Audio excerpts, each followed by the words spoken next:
and ensure resources are focused on the health and safety of the American people. I want to stress, the risk of infection for Americans remains low. And with these and our previous actions, we are working to keep the risk low.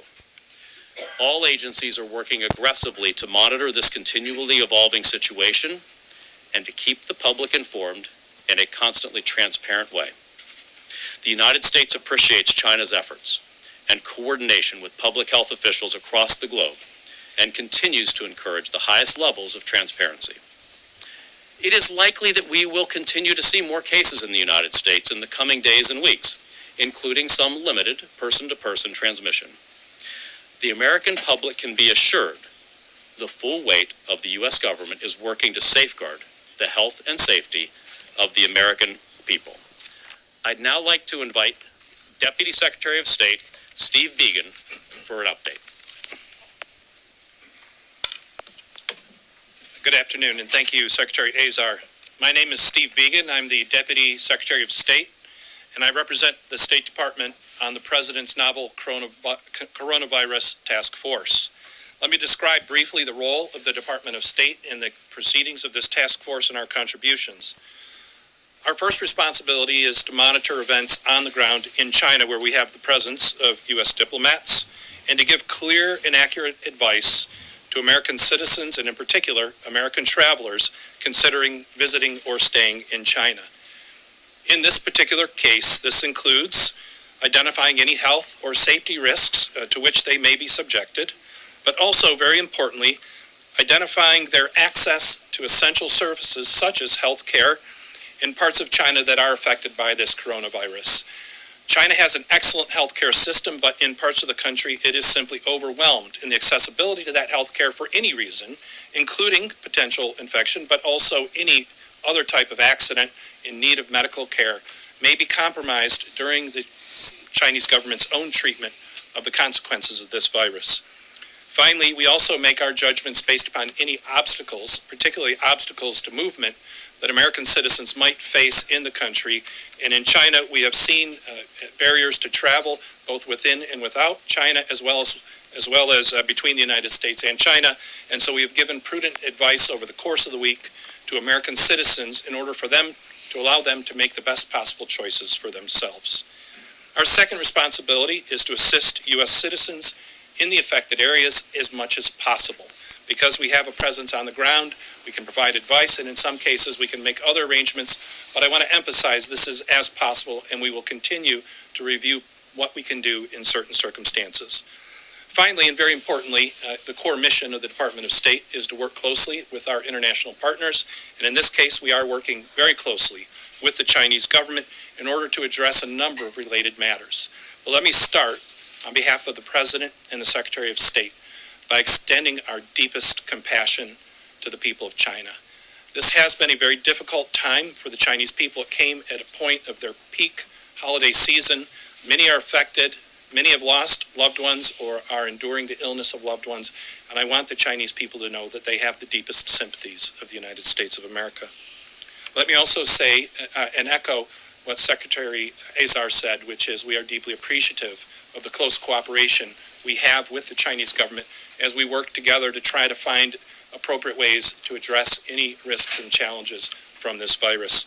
And finally, the United States will continue to cooperate with China in ways that we could potentially provide assistance, including technical assistance, and also to the extent possible, any critical supplies that the Chinese need in order to address this virus. And we are working very hard to find donors and make arrangements so that we can undertake a robust effort to help the Chinese people get their arms around this outbreak. Thank you.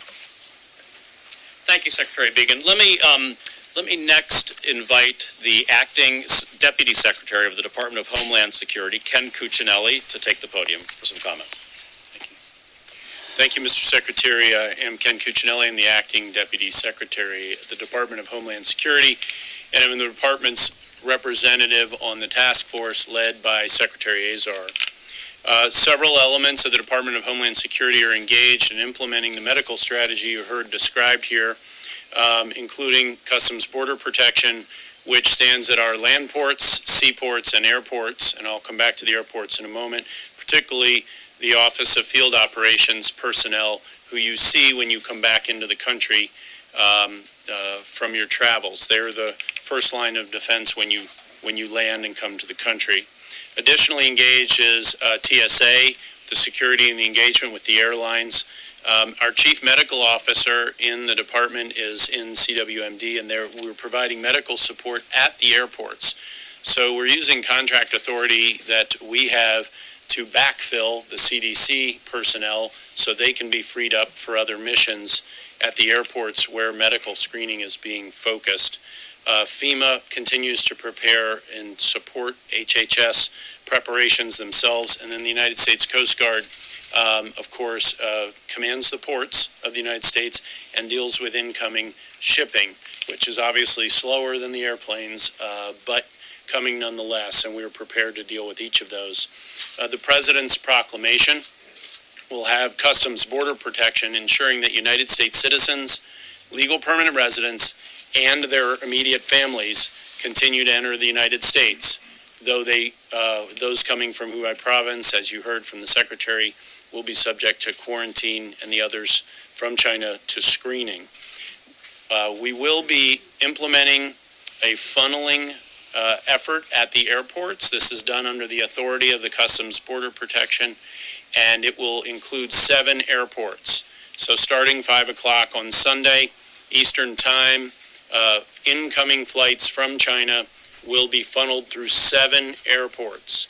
Those airports are JFK, Chicago's O'Hare, in San Francisco, Seattle, Atlanta, Honolulu, and LAX. This is done under CBP's authority, will be executed by the Secretary of the Department of Homeland Security, consistent with the President's proclamation and in support of that effort, again, so we can focus the expertise of the medical professionals that will do the screening to implement this.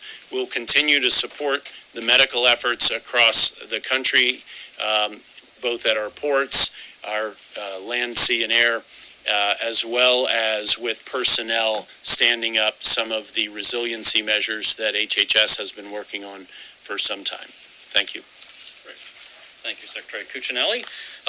At this point, we'd be happy to take some of your questions. Kevin, would you like to get started? Thank you, Mr. Secretary.